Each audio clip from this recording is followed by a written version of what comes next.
Hello everyone, my name is Dr. Nitin Chawla. I am Head of Pediatrics at KIMS Cuddles Gachibowli. Today we are going to talk about growth and development of a child. When we talk about child, first important perspective in everyone's mind is how is this child going to grow? What is the development? What is the vision? What is the mission? What is the ambition of this child? Now, vision, mission, ambition can only be achieved if child's growth and development are at par, and those are the determinants for a healthy and a favorable adult life. Understanding development, there are certain things which we have to understand, that development is maturation of brain, and this maturation of brain will provide adequate amount of environment to acquire various skills. Child is going to acquire myelination and maturation of nervous system over time, and when these steps are happening in nervous system, that is the time when child will acquire relevant developmental skills to handle different aspects of his or her well-being. When we talk about rules of development, we should understand that development is a continuous process. It starts from utero and progressively in orderly manner it continues till maturity. It it encompasses all the aspects and is being seen after maturation of nervous system has happened. Sequence of attainment of milestone is nearly same in all the children. This process of development, it has cephalocaudal direction of maturation. Certain primitive reflexes have to be lost before relevant milestones are attained. There are certain important disorganized mass activity which are ultimately replaced by specific and very much willful actions. Thus, in nutshell, we can say that factors which affect development can be prenatal, can be neonatal, can be postnatal, can be psychosocial, can be protective factors. In discussion per se, when we talk about stages of child development, we divide stages of child development as per age. So in infancy, that is from 0 to 1 year up to 2 years, in fact, there is a rapid growth of all the areas. There is rapid developmental growth also. There is significant brain development also.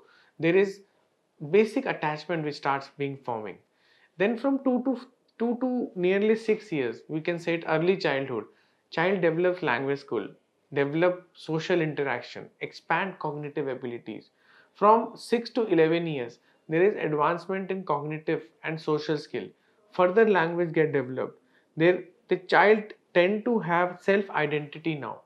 From 12 to 18 years, now pubertal changes are kicking in. There is continued cognitive growth, increased independence, emotional maturation. Overall, child is now getting ready to function as a young adult. We need to nurture and provide them with all relevant nutritional support, psychosocial support. We have to keep them healthy so that they reach to their maximum potential. Development milestones, if we go in specific detail age wise, then for an infant from 0 to 12 month, child at around age of 3 to 4 month should start lifting his or her head and chest while lying on stomach. From around 4 to 6 month, they should roll from back and forth. They should sit without support from around 6 to 8 months. They should be crawling or starting to crawl from age 7 to 10 months. They should be pulled to stand and can cruise along with furniture from 9 to 12 months. They should start babbling and imitating sound by around 6 months. They should start responding to their name and simple command by around 8 to 9 months. If we do not recognize these important development parameters, we are going to miss a child who is missing on his development milestones.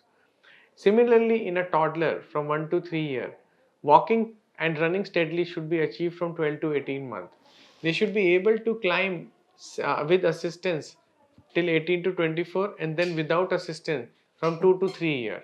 So scribbling, and children should start showing interest in coloring from around 12 to 18 months. They should be using two-word sentences and phrases and simple sentences by 18 to 24 months. They should be engaged themselves in parallel play, that is playing alongside with children without direct interaction till 2 years of age, and then they should engage in cooperative play. Looking at this very feature, actually you can identify a child who may have autism, and this type of socially deprived child who have some behavioral issue can be picked up by just knowing what is a normal development. In general, development is a continuous process. Similar thing in a preschooler from 3 to 5 years, he or she should be able to hop and stand on one foot by around 3 to 4 years.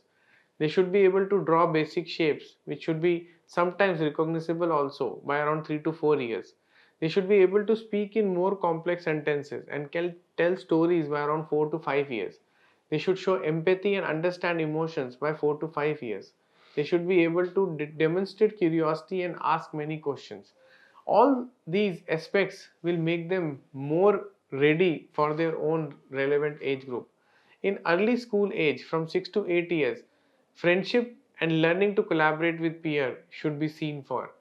The children should develop more refined motor skills. They should be able to read and write simple sentences. They should be having more independence and more responsibility as compared to younger years. In middle childhood, that is 9 to 11 years, they develop more advanced motor skill, better control on their craft such as sports or other physical activities or arts. They should have a better problem solving ability and critical thinking. They should be forming opinions. They should may raise questions, and if at all their concern and questions are not socially accepted, then there is a problem. But if their opinions, they showcase that they are fitting in and they are socially acceptable, that means child is growing absolutely fine. Thus, in phases of development, we can divide development in various domains: physical development, cognitive development, emotional development, social development, language development, adaptive development. One development which affects us at various levels should be assessed in detail whenever you get an opportunity. For assessment per se, in a newborn, assess for moros, assess for rooting reflex, assess for sucking reflex, assess for grasp, assess for asymmetric tonic neck posturing. Later in infancy, development of gross motor skill, at what time child has developed head control, what is how well child is able to hold when you are keeping the child in upright position, whether predominantly proximal musculature has gained strength and later distal musculature has gained strength or not, whether there is any deformity which is fixed or can be passively moved in a proper position, whether infant position is in a joint is in abnormal fashion, or whether there is an extremity where proper position itself is not happening, whether this deformity is convertible as resolvable or it will lead to progression into gross motor development. These need to be evaluated when you have the opportunity to see or examine such children. In late school age, there is, as per American Academy of Pediatrics, in those children who are associated themselves in sports activity, there is a definite chance to evaluate cardiovascular and other risk factors. Before examination, patient and parent should be interviewed to assess their cardiovascular risks. Any risk of heart disease or murmur should be referred to pediatric cardiologist. A child with a history of dyspnea or any child who has pain on exertion, irregular heartbeat or having syncope should be referred to pediatric cardiologist for further evaluation. Family history of primary or secondary atherosclerotic disease or before 50 years of age or sudden unexplained death in family should have additional assessment to rule out QT syndrome.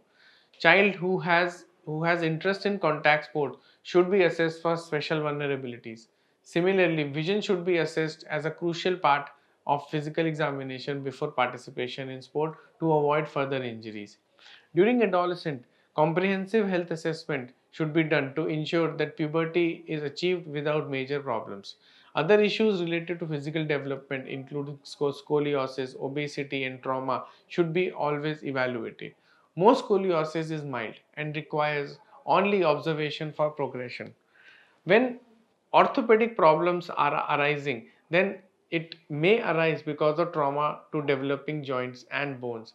Early assessment helps us in picking such problem in adolescent and make them a better individual. For sexual maturity, another important issue in adolescents should be concerned, and there are specific SMR rating which should be assessed in the children to help them to attain proper maturity. How to modify psychosocial behavior? Child behavior is determined by heredity and by environment. And behavioral therapy postulates that behavior is primarily a product of external environment along with manipulation of environment, and thus consequence of behavior can be used to modify maladaptive behavior and to increase desirable behavior. The four major methods of operant conditioning are positive reinforcement, negative reinforcement, extinction, and punishment. When we talk about positive reinforcement, that increases the frequency of behavior by following the behavior with a favorable event, such as praising a child for his or her excellent school performance or rewarding an adolescent which with the lesser curfew hours are examples. Negative reinforcement is this will increase the frequency of behavior by following the behavior with the removal or cessation or avoidance or of unpleasant event.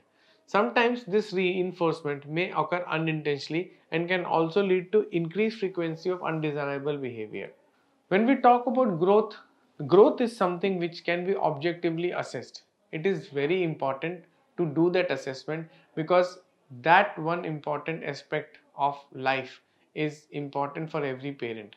The genetic makeup and physical, emotional, and social environment of the individual determines how a child grow and develop throughout their childhood. Objectively, through growth charts, we can compare child's height, weight, age, head size for same children of similar age. And thus, we can conclude by saying that growth can be measured and compared in a statistical form on a standard fashion on growth charts. In growth charts, we can assess weight for age, we can assess height for age, we can assess height for weight for height, we can assess head circumference for age. If weight for age, we can identify underweight, overweight, or a healthy child for that age. Height for age will help us to understand whether child is shorter or taller for age. Weight for height clearly tells us whether child is healthy or whether child is malnourished. Head circumference easily mentions how well is growing brain. These simple parameters on some measurements give us lot of inputs in making an assessment. Further assessment on physical growth can also be made by looking and measuring weight of the child, where weight of the child should be done with minimal light clothing, and it should be recorded accurately on a machine which is being managed well and is kept in the best possible condition. Length of the child should be recorded in a child under 2 years of age. This length of the child is measured from a scale which is set and in the measuring table. Standing height is recommended for children when they should be standing upright. Heels are slightly separated. Weight of the body is kind of evenly distributed between both the feet. Head is so positioned that child look directly forward and in the Frankfurt plane. This mean that the external auditory meatus to the lower margin of orbit is parallel and to horizontal, and this helps us in identifying the children, so that once we have noticed right amount of height, we can put it on height for age or weight for height, and thus help us to identify who need further support from our side. Another important aspect in growth is skeletal growth. It is a continuous process, and this occurs during whole of childhood and adolescence. It is steady until pubertal growth, and then we see acceleration and subsequently slowness. Skeleton is mature once epiphyses or growth plates are fused, and then this will usually occur at 18 years in girls, from 20, up to 20 to 22 years in boys. Degree of skeletal maturation closely correlate with the degree of sexual maturation. Child who has advanced sexual maturity will also have earlier skeletal maturity. Along with physical growth, there is also growth happening at all the vital organs. Most importantly, brain growth. We should remember that brain enlarges rapidly during the later month of fetal life, early month of postnatal life. And at birth also, the head size is about 65 to 70% of expected head size in adult. It reaches up to 90% of adult head size by around age of 2 years. Growth of gonad is dormant during childhood and it becomes conspicuous during pubescence. Lymph node, lymphoid growth, which are protective net of our body, happens most notably during mid childhood. During this period, lymphatic tissue is overgrown and it appears to be larger as compared to fully mature adult. A sign of accelerated lymphoid growth in frequent findings of large tonsils or palpable lymph node is considered as normal between age of 4 to 8 years. This is a very important point for you to understand, that if you open mouth of a child and you see a big tonsil, that does not mean this child need tonsillectomy. This means if there is no infection, probably this is a normal lymphoid growth. Lean body mass, which correlate well with the stature of the child, tells us how well child is growing.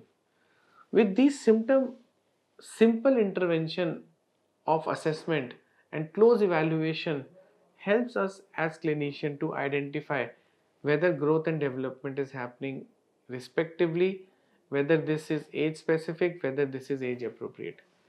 Keep your assessment ready and try to help as much as children you can. Thank you.